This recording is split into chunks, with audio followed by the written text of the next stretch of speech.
بسم اللہ الرحمن الرحیم۔ قسط نمبر 433۔ دعوتی محنت کا مقصد، دعوتی ذمہ داری، 6 ناکامیاں باغیوں کی، دعوتی کام اور اس کا اسلوب۔ الحمدللہ الحمدللہ وحدہ والصلاة والسلام علی من لا نبی بعدہ، اما بعد۔ دعوتی محنت کا مقصد، انسانوں کی زندگی میں دین آئے تاکہ وہ عالم کے لیے رحمت اور مرنے کے بعد جنت والے بنے۔ اس بات کو وجود میں لانے کے لیے انتھک کوشش کرنے کی ضرورت ہے۔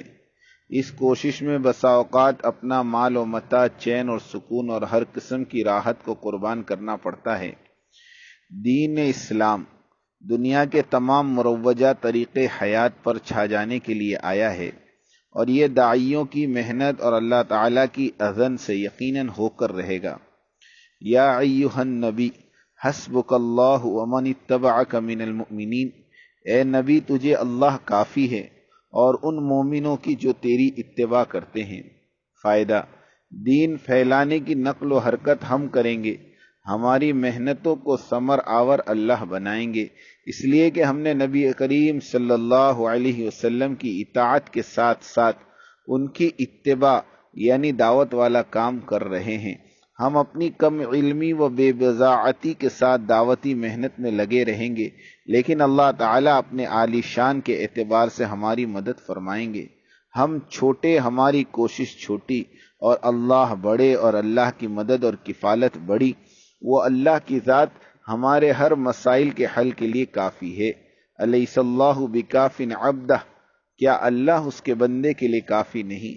دعوتی کام اس امت کا وظیفہ اور مقصد حیات اور طر امتیاز ہے۔ والذی ارسل رسولہ بالہدی ودین الحق لیظہرہ علی الدین کلہ ولو کرہ الکافرون۔ یہ آیت قرآن مجید میں 3 مرتبہ آئی ہے۔ اس کا ترجمہ، وہی اللہ ہے جس نے اپنے رسول کو ہدایت اور دین حق کے ساتھ بھیجا، اس لیے کہ اس کا دین چھا جائے تمام ادیان پر، چاہے کافروں کو ناگوار ہی کیوں نہ ہو۔ قرآن مجید کا یہ اسلوب ہے کہ جو حکم اہم ہو اسے کم از کم 2 جگہ بیان کرتا ہے، اور قرآن نے اس آیت کو 3 جگہ بیان فرمایا ہے۔ سورہ توبہ آیت نمبر 33، سورۃ الصف آیت نمبر 9، سورۃ فتح آیت نمبر 28۔ تینوں آیتوں میں ایک ہی حکم ہے کہ دین کو غالب کرو۔ سستی اور لاپرواہی، ان مذکورہ بالا 3 آیتوں کی علماء کرام کی جانب سے اتنی تشہیر نہیں کی گئی جیسا کہ ان کا حق تھا۔ تصوف، تزکیہ نفس، آداب، تعلیم و تعلم اور ان سے منسلک چیزوں، مساجد، مدارس، خانقاہوں کے تذکرے ہر عام اور خاص کی زبان پر ہیں، سوائے دعوت اللہ کے۔ مصنفوں، واعظوں، خطیبوں، اصلاحی حلقوں والوں نے دعوت، دین اور اقامت دین اور اس کے مساعی کے بارے میں لکھنا بولنا ہی چھوڑ رکھا ہے۔ کسی بھی محفل اور سوسائٹی میں اور مدارس کے درس قرآن اور درس حدیث اور ختم بخاری میں دعوتی کام اور اس کا تذکرہ پایا نہیں جاتا۔ اگر اس کا ذکر ہوتا بھی ہے تو نامانوس طور پر، اور وہ بھی سرسری طریقے سے۔ جس طرح فقہی مسائل دیگر مسلکوں سے متعلق ہوتے ہیں تو شیخ الحدیث صاحب اپنا وقت ضائع کیے بغیر سرسری طور پر ذکر کرتے ہوئے آگے گزر جاتے ہیں، حالانکہ اس امت کو وجود میں لانے کی غرض ہی دعوت اللہ والی محنت تھی۔ انسانی طویل تاریخ میں یہ بات کسی سے ڈھکی چھپی نہیں ہے کہ بلند ترین مقاصد، شریفانہ طرز زندگی، تعلیمات و بلندی اخلاق اور عمل کے اعلیٰ ترین نمونے اس وقت تک قائم نہیں ہو سکتے، اور قائم بھی ہو گئے تو دائمی طور پر باقی نہیں رہ سکتے جب تک کہ ان کی پشت پر ایک ایسی قدسیوں کی جماعت بلکہ ایک ایسی امت نہ ہو جو دعوتی تحریک کے علم برداری اور اس کے راستے میں جد و جہد کرنے والی اور اعلیٰ کردار والے عملی نمونے موجود نہ ہو۔ اس لیے قصص القرآن میں بعض ایسے حقائق ملتے ہیں کہ بعض انبیاء علیہم السلام اور مصلحین اور معلمین اخلاق اور حکمائے کبار کی تعلیمات بھی اس وجہ سے زیادہ عرصے تک قطع ارضی پر باقی نہیں رہی کہ ان کے پیچھے کوئی امت نہیں تھی جو ان کے پیغام کی ذمہ داری سنبھالتی۔ اور اس راستے میں جانثاری کرتی اور دینی شعور کو عوام میں برقرار رکھتی، لیکن ایسا ہوا نہیں۔ انبیاء علیہم السلام کے گزر جانے کے بعد وہ اقوام اور قبائل جانوروں کے اس ریوڑ کی طرح ہو گئے جن کا کوئی نگراں اور نگہبان باقی نہ رہا ہو۔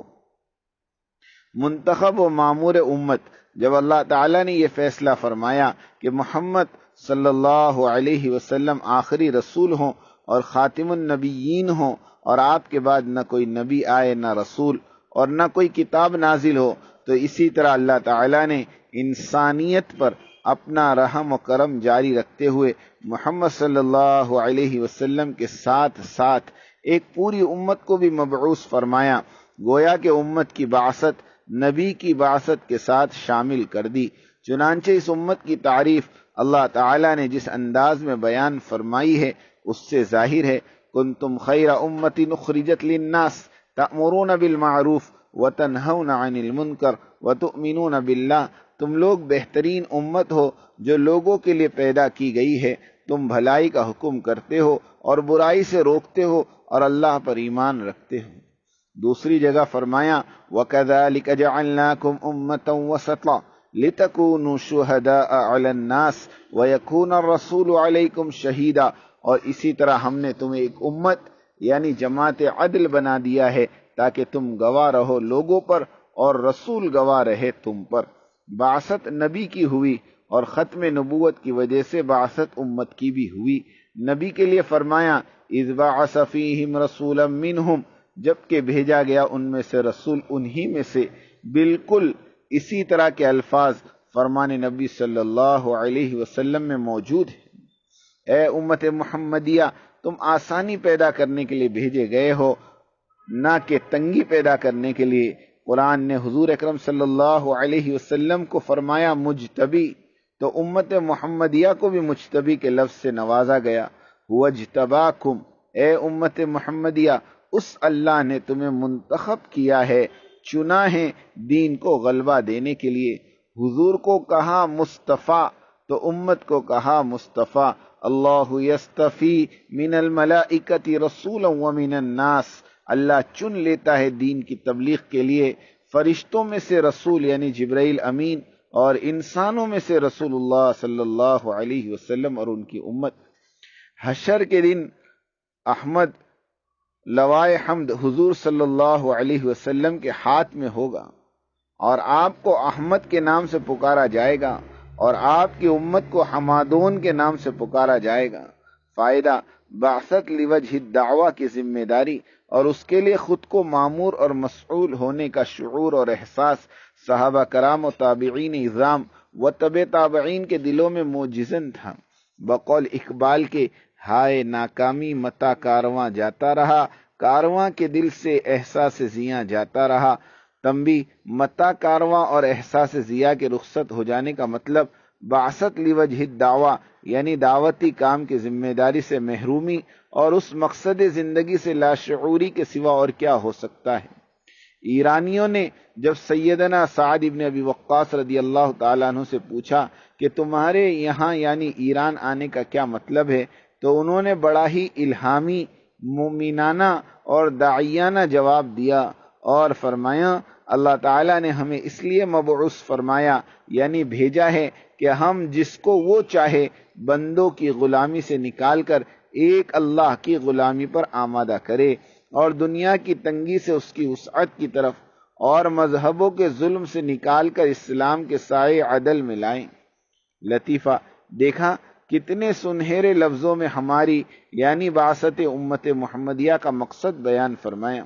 رضی اللہ عنہ و ارضا، سابقہ امتیں اور قومیں عبادت کی حد تک مکلف ہونے کے ساتھ ساتھ امر بالمعروف اور نہی عن المنکر کے مساعی پر بھی گامزن تھی، باوجود اس کے کہ یہ ذمہ داری ان پر وجوب کے درجے میں نہیں تھی، مگر امت محمدیہ صلی اللہ علیہ وسلم عبادت اور دعوت اللہ اور اقامت دین کے 100% مکلف ہیں، اور یہ واجب نص قرآن اور حدیث سے ثابت ہیں، مگر اس کے باوجود سستی، بے حسی اور لاشعوری طاری ہے، العیاذ باللہ۔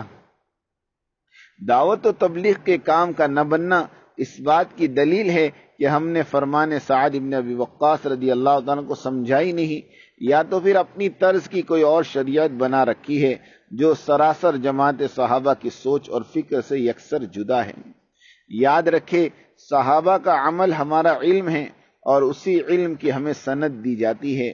مثلا حدثنا فلاں ابن فلاں ابن فلاں ابن فلاں قال فلاں ابن فلاں، اس روایت میں عمل علی رضی اللہ تعالیٰ عنہ صحابی کا ہے اور علم ہمارا ہے، اور یہی معمولات کی وجہ سے آدمی ایک دن یہ شیخ الحدیث ہو جائے گا۔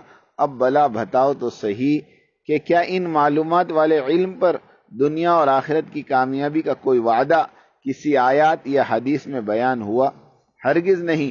ہاں، دینی معلومات کی حفاظت کا اجر تو اسے ضرور ملے گا، لیکن لیظہرہ علی الدین کلہ والی ذمہ داری تو پوری نہیں ہوئی۔ جب تک ہم صحابہ والے اعمال کو اختیار نہیں کریں گے اس وقت تک ہم کامیاب ہرگز نہیں ہو سکتے، اور 100% صحابہ کا 100% عمل صرف اور صرف دعوت و تبلیغ کا عمل رہا، اس میں کوئی دو رائے نہیں۔ حضرت سعد ابن ابی وقاص رضی اللہ تعالیٰ عنہ دعوتی قافلے کے امیر بن کر مدینے سے ایران پہنچے اور ایرانیوں کو دین پیش کیا، بغیر نبر و آزمائی کے اللہ نے فتح اور کامرانی عطا فرمائی، اور آتش پرست قوم اسلام قبول کی اور مسلمانوں میں شامل ہو گئی۔ برصغیر میں دعوتی کام کی ابتدا اور مخالفین کا زور جاننے والے جانتے ہیں اور خوب جانتے ہیں کہ حضرت مولانا الیاس صاحب رحمۃ اللہ علیہ نے جب یہ دعوت والی محنت کا بیڑا اٹھایا تو سب سے پہلے اہل علم ہی کی طرف سے اعتراضات شروع ہوئے۔ اس وقت کے اونچے درجے کے علماء نے فتوی بھی جاری کیے کہ دعوت و تبلیغ ایک نئی ایجاد کردہ بدعت ہے۔ آج تک وہ فتوے موجود ہیں۔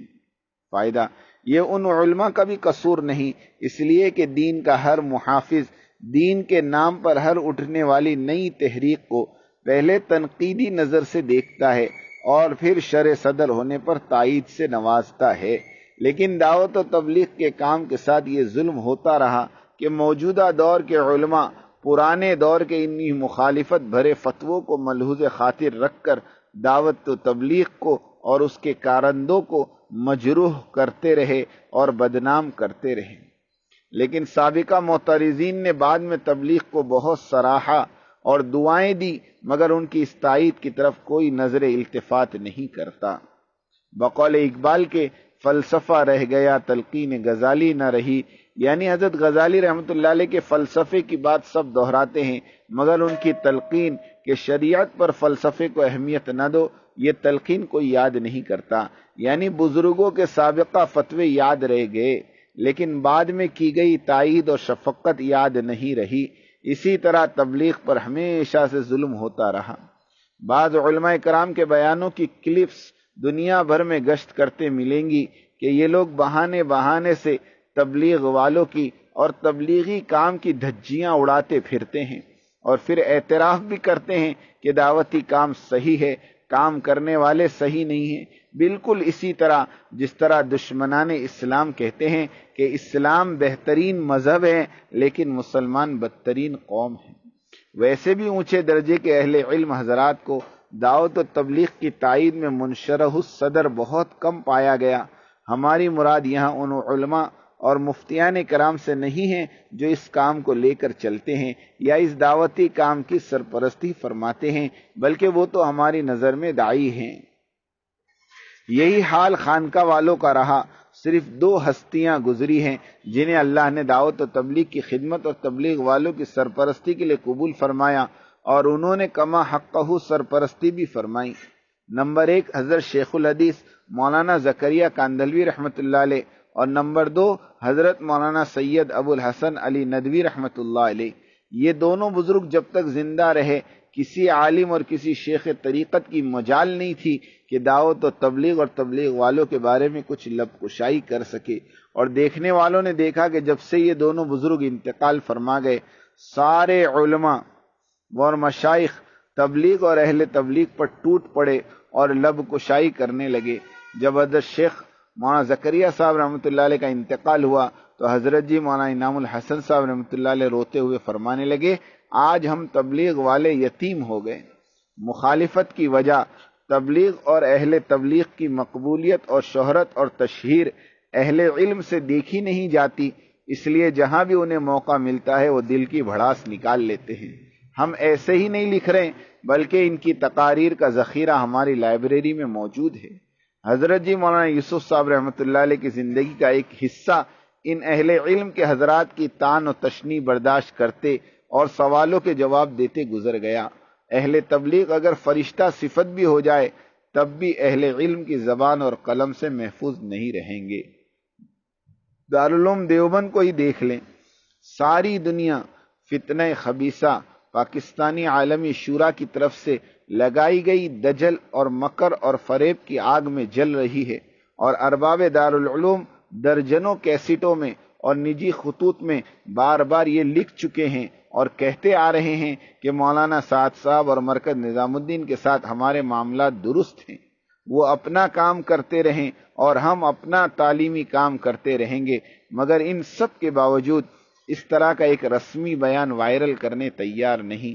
حالانکہ گزشتہ سال دارالعلوم کے مشاورت کے اجلاس میں حضرت مولانا عبدالعلیم صاحب فاروقی دامت برکاتہم کی طرف سے اٹھائی گئی آواز کہ دارالعلوم کی ویب سائٹ سے مولانا سعد صاحب کے بارے میں جتنی ماضی قریب کی باتیں ان سب کو ڈیلیٹ کر دیا جائے، یعنی مٹا دیا جائے، اس تجویز کو قبول بھی کر لیا گیا، مگر آج تک وہ ساری باتیں جوں کی توں ویب سائٹ پر موجود ہیں اور مشاورتی اجلاس کی طے شدہ باتوں پر عمل نہیں کیا گیا۔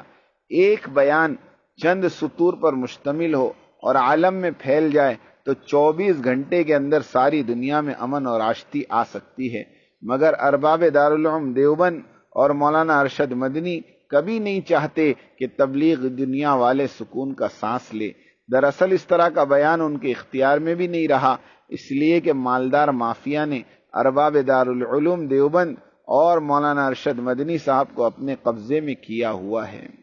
کن کن باتوں کو روئیں اور کس پر روئیں، ضمیر زندہ ہو تو اشارات اور کنایات بھی جان کی بازی لگا دینے کے لیے کافی ہو جائیں۔ مردہ ضمیر پر کیوں کر اثر ہو یقین مردہ تو سنگ تجھ سے بہتر 100 بار ہے یقین زندہ تو پھر حیدر قرار ہے۔ تیری ہستی ہی پہ موقوف ہے نظم عالم، دست قدرت کا بنایا ہوا شاہکار ہے تو، ذرہ ذرہ میں جلا ہے تیری تکبیروں سے، ذرہ ذرہ میں جلا ہے تیری تکبیروں سے، ظلمت دھر میں ایک مطلع انوار ہے تو، حق ہی نے قوموں کو ابھارا اقبال، حق ہے سینے میں تیرے مخزن اسرار ہے تو۔ چند درختوں اور پودوں کی آبیاری کے لیے سارے باغیچے اور گلشن کو آگ لگا بیٹھنا، بھلا یہ بھی کوئی عقل مندی اور انصافی کی بات ہو سکتی ہے؟ 2 درجن شورائیت والوں کی دلجوئی کے لیے دنیا بھر کے 50 کروڑ تبلیغ والوں سے جنگ مول لی ہے ارباب دارالعلوم نے، یہ بھی کوئی بصیرت ہے؟ احترام کو ملوز رکھتے ہوئے یہ چند گزارشات ارباب دارالعلوم دیوبند کی خدمت میں رکھی گئی ہے، اور ورنہ کہنے اور لکھنے کو تو بہت کچھ باقی ہے۔ امید کی جاتی ہے کہ ویب سائٹ سے مولانا سعد صاحب والی فائل ڈیلیٹ کی جائے گی اور ایک رسمی بیان بھی جاری کیا جائے گا تاکہ تبلیغ والے گزشتہ زمانے کی طرح دارالعلوم دیوبند سے اپنی وابستگی برقرار رکھ سکے۔ مشہور حدیث ہے بدأ الاسلام غریبا، یہ حدیث صحیح ہے، ابتدا میں اسلام اجنبی تھا اور عنقریب پھر اجنبی ہو جائے گا، بھلا ہو اجنبیوں کا۔ ابن قیم ابن جوزی رحمۃ اللہ علیہ کہتے ہیں کہ سارے انسان عوام ہیں، ان میں مسلم اجنبی ہیں اور سارے مسلم عوام ہیں، ان میں مومن اجنبی ہیں اور سارے مومن عوام ہیں، اور ان میں مصلح اور داعی اللہ اجنبی ہیں، اور یہ دعا انہی داعیوں کے لیے ہے۔ حضرت جی مولانا انعام الحسن صاحب رحمۃ اللہ علیہ نے حضرت شیخ کا سایہ اٹھ جانے پر خود کو یتیم سا پایا، تو مولانا محمد سعد صاحب کی کیا حیثیت؟ مزید برآں مولانا محمد سعد صاحب کم عمر اور نہتے ہیں، ان کے مقابل بعض اہل علم اور بعض اہل ذکر اور تبلیغی باغیوں کا سرمایہ دار ٹولہ، یہ سب ایک طرف اور دوسری طرف صرف مولانا سعد صاحب اور ان کے متبعین، لیکن حق کو غالب آنا ہی ہے۔ حق ہے وہ دعوت جو منہج صحابہ اور سیرت صحابہ کے نہج پر ہو رہی ہو، اور حق ہے اس کے قائد اور امیر حضرت مولانا محمد سعد صاحب مجزلہ العالی۔ تمام احباب تبلیغ کا فرض، اس وقت سارے تبلیغ والوں کا فرض یہ ہے کہ وہ اپنی نگاہوں کو سب طرف سے پھیر کر صرف مرکز نظام الدین اور مرکز سے چلائی جانے والی دعوت و تبلیغ اور اس کے امیر اور حضرت جی مولانا محمد سعد صاحب دامت و برکاتہم ہی کی سنیں اور اطاعت کریں، اس مرکز کی اور اس کی مرکزیت کی اور مولانا محمد سعد صاحب کی امارت کی حفاظت کریں۔ کاٹ چھاٹ اور فتنوں کا دور، اس وقت تمام دعوت و تبلیغ والے اللہ تعالیٰ کی طرف سے آزمائش اور امتحان میں مبتلا ہیں۔ اس آزمائش میں جو جمے گا وہ بچے گا اور جو پھسل جائے گا وہ خسارے میں پڑے گا۔ فائدہ، ہر شاخ اپنی اصل کو پھاڑ کر ہی باہر نکلتی ہے، تبھی تو شاخ کہلاتی ہیں، لیکن شاخیں کبھی بھی اپنی اصل جڑ سے مستغنی نہیں ہو سکتی۔ اگر اصل سے تعلق توڑ لیں تو شاخ مرجھا جائے گی اور مر جائے گی۔ اصل ہی سب کچھ ہے، بات تو اصل ہی کی چلتی ہے، شاخ کو کوئی نہیں پوچھتا۔ لوگوں نے مدینہ منورہ یعنی اصل کو چھوڑ کر ملک شام، پھر بصرہ اور کوفہ اور بخارا اور سمرقند، کہاں کہاں نئے نئے مرکز بناتے پھرتے رہے۔ آخرکار اصل مرکز یعنی مدینہ منورہ ہی کی طرف لوٹنا پڑا۔ قیامت تک مکہ اور مدینہ ہی مرکز رہے گا، دوسرے مراکز کا نہ تو وجود ہی باقی ہے نہ ہی برکتیں۔ اسی طرح دارالعلوم دیوبند کی شاخ بنائی گئی، وقف دارالعلوم اور مقبوضہ دارالعلوم، لیکن رجوع تو اصل دارالعلوم ہی کی طرف رہے گا۔ یہی حال مظاہر العلوم کا ہے۔ تقسیم قدرت کی کارستانی یہ رہی ہے کہ اگر مرکز نظام الدین کے ساتھ فتنہ خبیثہ عالمی شورا والے دوسرا مرکز بنانا بھی چاہے تو وہاں نہ جگہ ہے، نہ گنجائش، نہ ہی اجازت۔ تبلیغی مرکز الیاسی گھرانے کی وقف کردہ پراپرٹی ہے۔ دنیا میں ایک ہی گھرانہ ہے کہ جس نے اسلام پر سب کچھ لٹا دیا، اور وہ گھرانہ مولانا الیاس صاحب رحمۃ اللہ علیہ کا گھرانہ ہے۔ باقی جتنے نامور اور مشہور اور معروف ہستیاں تبلیغ سے منسلک ہیں، سب نے تبلیغ سے کمایا ہے، مال لٹایا نہیں بلکہ مال سمیٹا ہے۔ عالمی شورا اور اس کے ہمنوا دنیا کے امیر ترین لوگ ہیں، کروڑ پتی سے کم تو کوئی بھی نہیں۔ عالمی شورا کے جتنے بڑے ہیں تبلیغ سے پہلے معمولی سے غریب اور مسکین لوگ تھے۔ کوئی واچ میکر گھڑیال ریپیئر کرنے والا تھا تو کوئی چائے والا تھا۔ تبلیغ کی وساطت سے دنیا بھر کے بڑے تاجروں سے تعلقات جڑے اور مالدار بن گئے، الا ماشاء اللہ۔ عالمی شورا کی ناکامیوں کا افسانہ۔ پہلی ناکامی اصل مرکز نظام الدین سے ہٹ کر گجرات، بنگلور، علی گڑھ اور نہ جانے کہاں کہاں مراکز بنانے کا اور در بدر بھٹکنے کا فیصلہ ان کے مقدر میں آیا۔ دوسری ناکامی دائی کی اصل یعنی حیات اور زندگی تو کسی کی امارت میں چلنے میں ہے، نہ کہ انفرادیت کے ساتھ۔ استجیبوا للہ والرسول اذا دعاکم لما یحییکم، اے ایمان والو قبول کرو اللہ اور اس کے رسول کی بات کو جب وہ تمہیں بلائے تاکہ تمہیں حیات دینیہ اور اسلامیہ نصیب ہو۔ فائدہ، اجتماعیت ہی رسول اللہ صلی اللہ علیہ وسلم کی راہ ہے، اور اجتماعیت ایک امیر کی اطاعت میں رہ کر ہی کی جاتی ہے، نہ کہ 10-20 آدمیوں کی شورا کے تحت۔ عالمی شورا میں امارت قائم ہو ہی نہیں سکتی، اس لیے کہ امارت جس دن قائم ہوگی اس دن شورا کا تصور بھی بے معنی اور بے مقصد ہو جائے گا۔ مثل مشہور ہے، پانی مل گیا تو تیمم برخاست۔ 1 درجن سے زائد احادیث صحیحہ میں موجود ہیں کہ جس فرد کا امیر نہ ہو اس کا امیر شیطان ہے۔ اگر تم 3 سفر کر رہے ہو تو تم میں کا ایک امیر ہو، جو جماعت سے کٹ گیا اور اسی حال میں مرا تو گویا اس نے جہالت کی موت مرا۔ یہ سب روایات صحیح ہیں۔ تیسری ناکامی عالمی شورا اور ان کے کارندے لوگوں کو مرکز نظام الدین جانے سے روک رہے تھے، اور جن پر قابو پالیں تو ان پر سختی بھی کر رہے تھے کہ نظام الدین مرکز مت جاؤ۔ فاروق بنگلوری نے تو مرکز نظام الدین کی دشمنی میں اپنی عداوت اور بغض اور کینہ اور کپٹ، غم اور غصے کی انتہا کر دی، اور غصے میں آ کر قرآن مجید کے الفاظ اور معنی ہی تبدیل کر دیے۔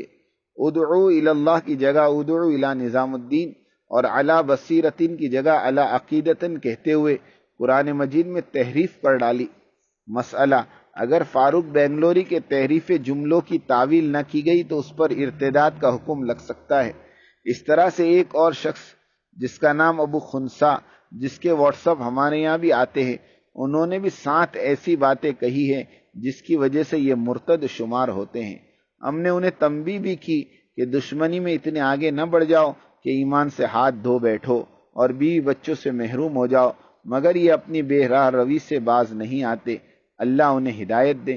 اسی طرح سے ایک اور بھائی راوت ہیں جن کا گروپ درویش ہے، وہ بھی غصے اور غم میں حدود شرعیہ کا لحاظ نہیں رکھتے، انہیں تنبیہ کی گئی، اب یہ بہت احتیاط برتتے ہیں، اللہ ان کی تربیت فرمائے۔